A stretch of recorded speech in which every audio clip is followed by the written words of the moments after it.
Hello and congratulations on getting access to this video course on social media content marketing. So we're going to talk about a super easy, super simple content marketing strategy that you can implement to create content in the form of images that will not only attract your audience, but get them to engage with your content as well. So let's go ahead and dive in. So this is the introduction to simple social content. Now, before we jump in, I want to talk briefly about mindset, because I want to make sure that you're in the right mindset before we get started. You see, there are all sorts of content marketing out there, but the goal here is to keep it simple with captivating images and a short but powerful message. And I'm going to show you what I mean in just a second. So in other words, we're going to keep it short and simple. The second goal is to mimic, not necessarily copy or plagiarize what's out there, but to mimic what works. So we're going to take a look at content out there that is getting high engagement and how you can kind of replicate it as well. So what I want to do now is give you a quick overview of what's inside this video course. Of course, this is video number 1, which is the introduction.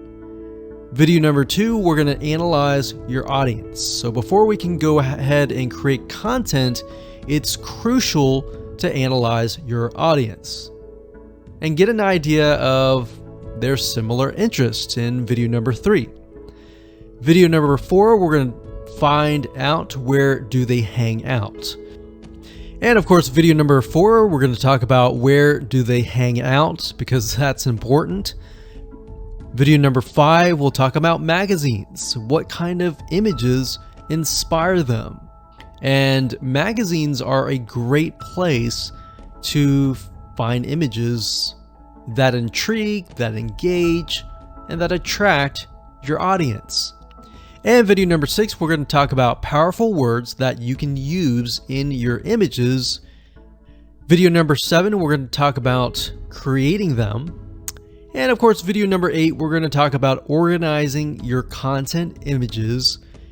And of course, last but not least, number 9, we're going to talk about auto scheduling to make sure that your life is going to be a lot easier. You don't have to sit at the computer every single day posting these images.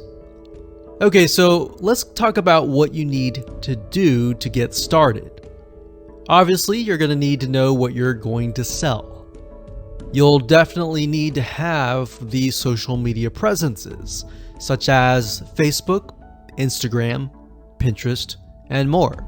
Now, you specifically want to target social media sites that are image friendly.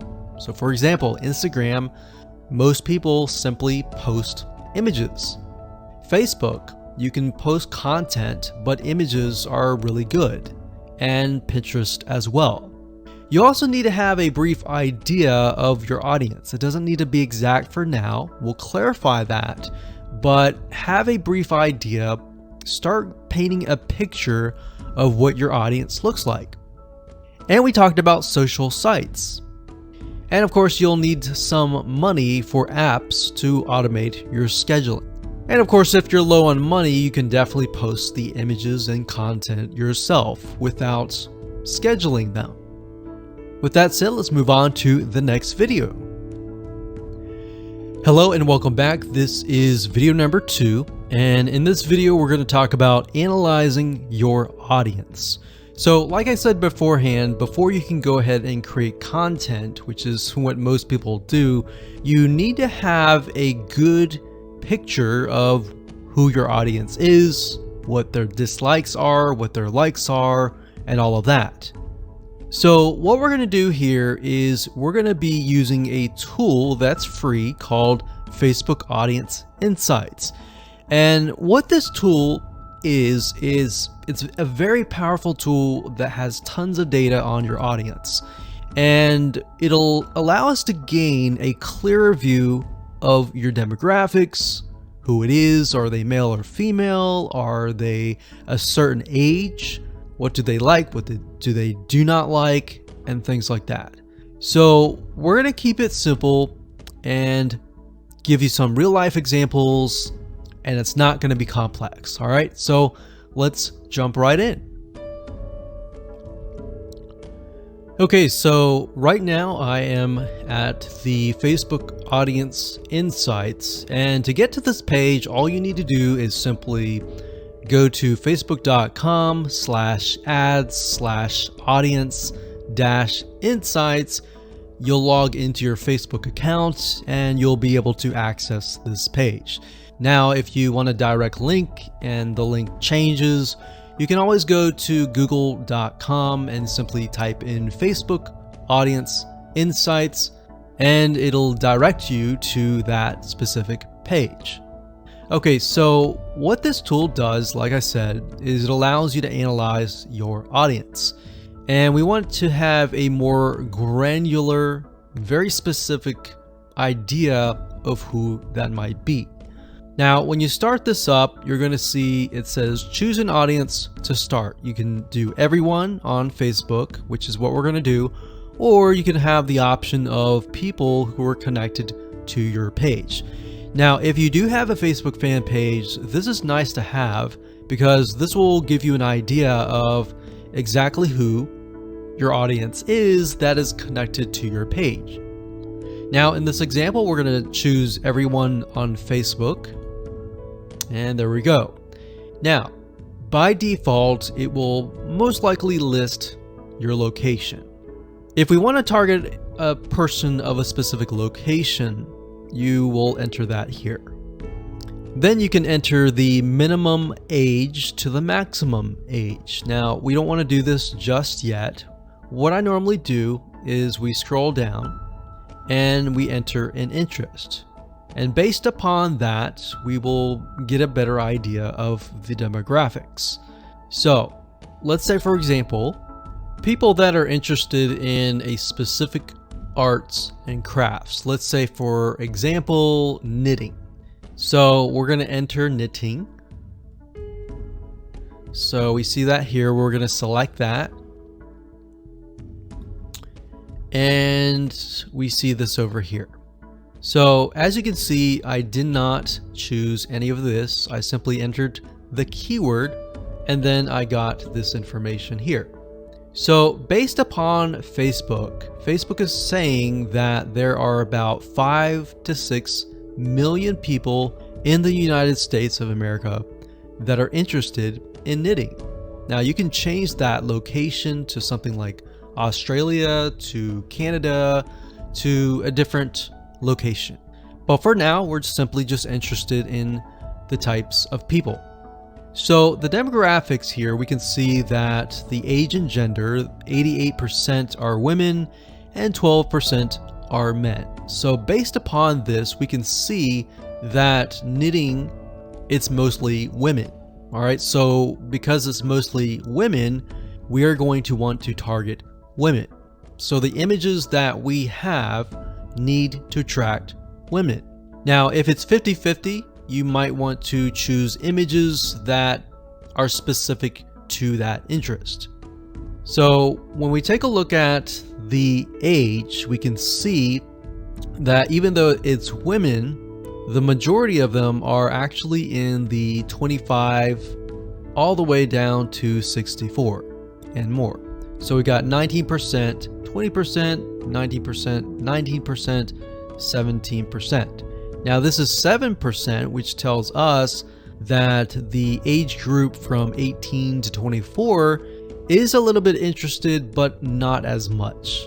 In fact, we can see for males is 30% here, which I would never have known.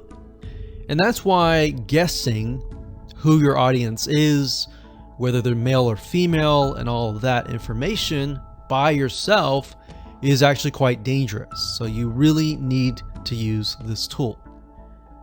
So we can see relationship status. We can see that the majority of them are married. The majority of them have a college education level. We can see job title. we can see that the majority of them are 31% administrative services. The second one is sales, and the third one is management. So this allows us to kind of paint a picture.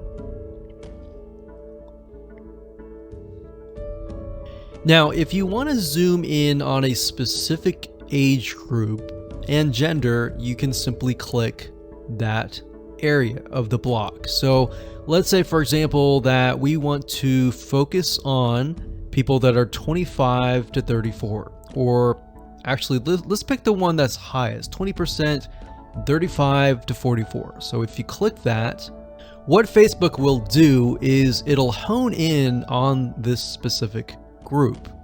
Now, when we click that, we can see that about 900,000 to about 1 million people are in this specific group. Now, if we scroll down, we can see it's about the same: married, college education level, administration services, management. And that's interesting because remember we saw sales being one of the third highest. When we look at this specific group, we can see that it is non-existent. So what you want to do here is simply write down what you see. So we're going to talk about page likes and all of this in a different video. But for now, let's keep it simple. Hello and welcome back. This is video number 3. We're going to talk about similar interests. In specific, we're going to take a look at what we call affinity audiences within the Facebook Audience Insights tool.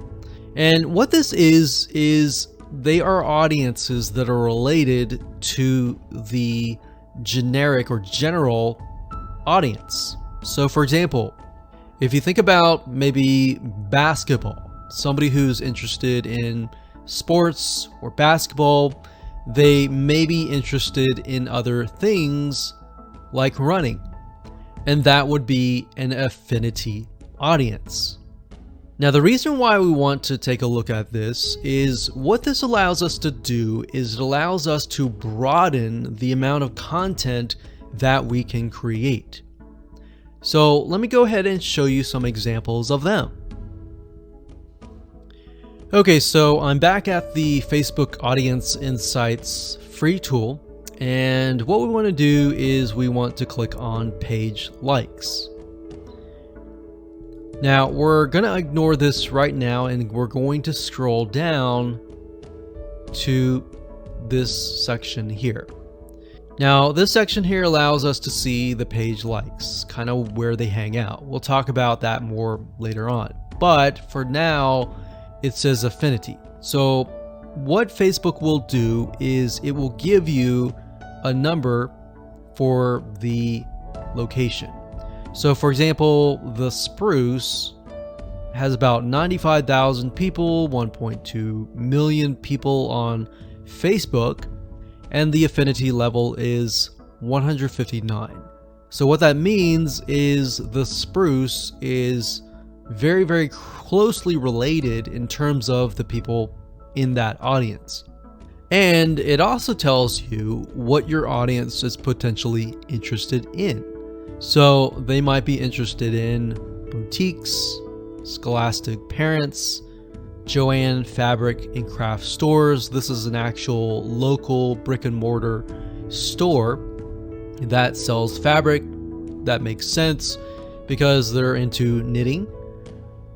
And these might be actual stores. So Pink Coconut Boutique, the Modern Vintage Boutique, and more. So Blueprint is actually an online course site, so they're probably going there to learn about knitting. But we can get an idea of how closely related it really is. And based upon that, we can broaden our content.